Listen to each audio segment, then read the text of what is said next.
Welcome to the ACEIT podcast, where we turn science into sense.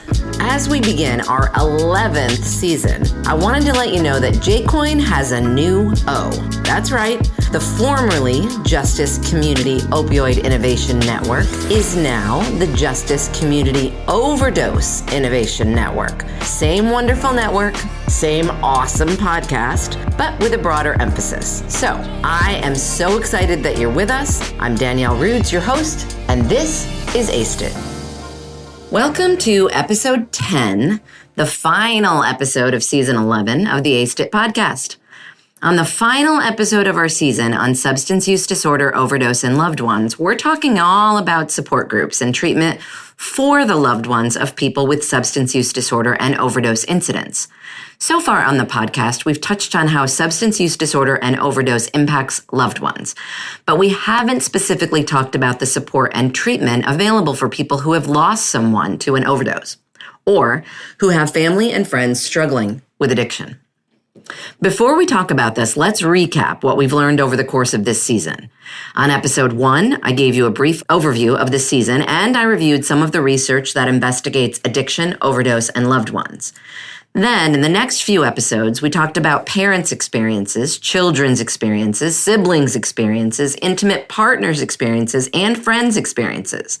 One of the takeaways from these 5 episodes was that the loved ones of people with substance use disorder and overdose incidents are really struggling, particularly with how to support someone in the midst of addiction and how to navigate complex feelings of grief after someone has passed away from an overdose.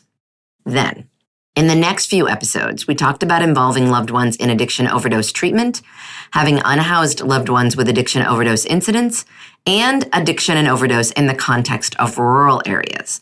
These episodes also touched on the stress and sadness that people feel when someone they love is misusing substances.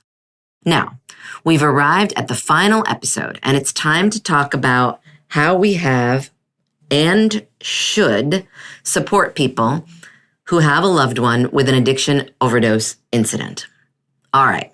So in previous episodes, particularly those centered around bereavement experiences after a drug-related death, we've discussed studies that looked at coping mechanisms after loss. Some people rely on their partners, friends, or relatives, and others seek out formal support and treatment organizations and therapists. There are a few studies that look specifically at treatment types and impacts, though, and today I want to tell you about those studies. 3 studies look at the formation and impact of peer support programs. 1 study looks at therapy techniques to help people navigate grief after a drug-related death. And the final study looks at the challenges of accessing support in general. First, let's start by actually talking about that last article, since it takes a broader approach than the other 4. In 2022, Kahn and colleagues published an article that looked at family experiences with treatment services when supporting a young person seeking substance use disorder care. Through in-depth interviews with 17 adults, they found that people with substance use disorder face challenges and stigma to seeking care, but also that family members described a lack of available care for their own mental health struggles that came about because of their family members' addiction issues. Family members described feeling anxiety, depression, and in some instances, they had attempted suicide. They blamed the lack of support and social isolation as a result of their loved one's addiction or overdose as the reason behind their mental health. Some people reported finding help in online support groups and community organizations, and some even started their own support groups in the absence of others. After speaking with the interviewees, the authors concluded that while peer support groups fill an important role, people have needs beyond what these largely unfunded and volunteer-based groups can provide, leaving people without adequate support. Okay, so let's talk a bit more in depth about those support groups. One pretty famous one is Al-Anon. Al-Anon is essentially an offshoot of Alcoholics Anonymous, or AA, but for the loved ones of people with alcohol addiction. There are also different Anon groups for other addictions, like Nar-Anon for people with narcotic addictions. In 2012, Timko and colleagues published an article all about the history and impact of Al-Anon. They did this by reviewing existing literature on the group and looking at the group's website. Al-Anon was founded in 1935 by two women whose husbands had alcohol addiction. Timko and colleagues report that there are more than 28,000 Al-Anon groups around the world, serving an estimated 384,000 people. Surveys conducted by the larger Al-Anon organization find that most participants are white, middle-aged women, most were married and had a college degree and were employed. People attended an average of 1.8 in-person meetings a week. The authors go on to explain what they term the active ingredients of 12-step programs like these: bonding and support from other members, goal direction like spirituality, structure, clear expectations of actions, norms, role models, rewarding activities, and promoting coping and self-efficacy.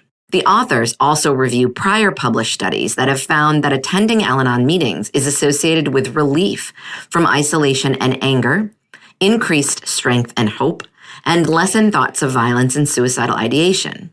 A different study explored opioid-specific support groups.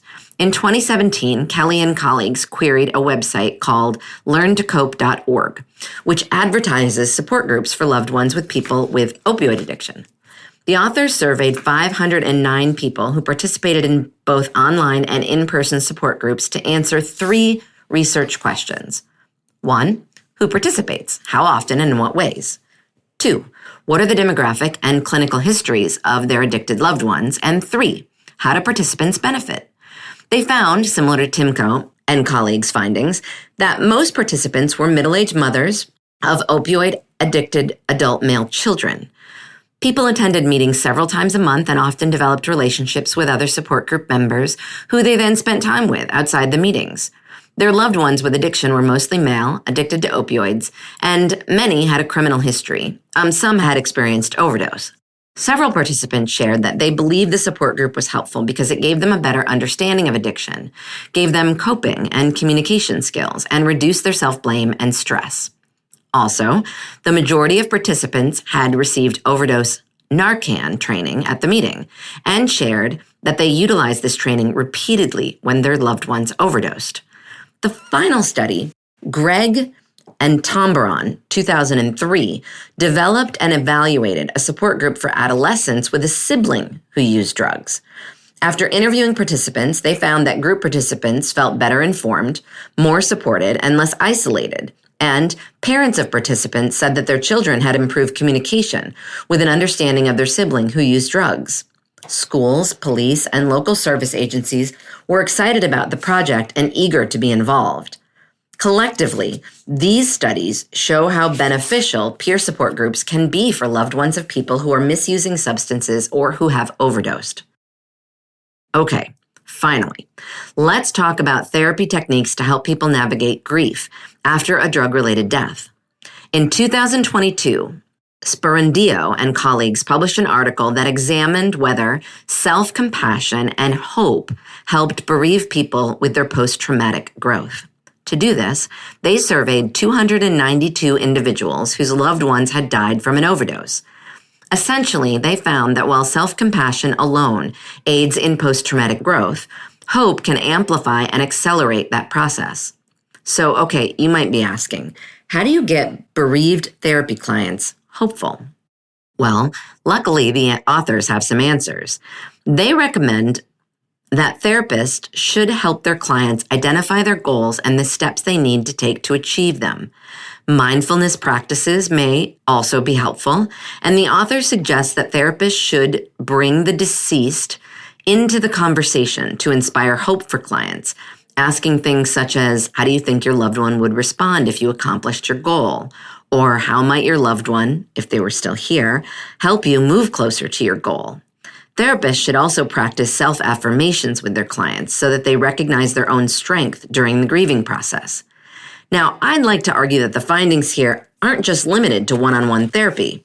I think the principles here of the importance of hope and self-compassion would also be really useful principles for the peer support groups to focus on. With that, we've reached the end of our episode on support groups and treatment for loved ones and our season on substance use disorder, overdose, and loved ones. I hope that this season has brought you new knowledge, compassion, and empathy. And if you or someone you know has been impacted by addiction and/or overdose, I hope that this season made you feel heard and maybe even a little bit less alone, because you're not alone. As a reminder, after listening to this episode, if you need support, please contact the 988 Suicide and Crisis Lifeline. Thank you for listening and learning with me on Season 11 of the ACE-IT podcast. Stay tuned for the next season, Season 12, where we'll be talking all about overdose roles and responsibilities. Thank you for listening to the ACE-IT podcast. We love hearing from you. So if you have comments, topics to suggest, or some science you'd like us to cover in a future season, please write to me, Danielle Rudes, at Sam Houston State University in Texas. My email is drudes, D-R-U-D-E-S, at shsu.edu. And of course, thank you to the Justice Community Overdose Innovation Network, JCOIN's Coordination and Translation Center, funded by the National Institute on Drug Abuse, housed at George Mason University, where this podcast originated. Thank you to our fabulous scriptwriter and also my fantastic doctoral student, Bryce Kushmerek McCune. And a huge and heartfelt thank you to the team at Slonky LLC for their wonderful podcast production, as always. Tune in again for another episode of ACE-IT.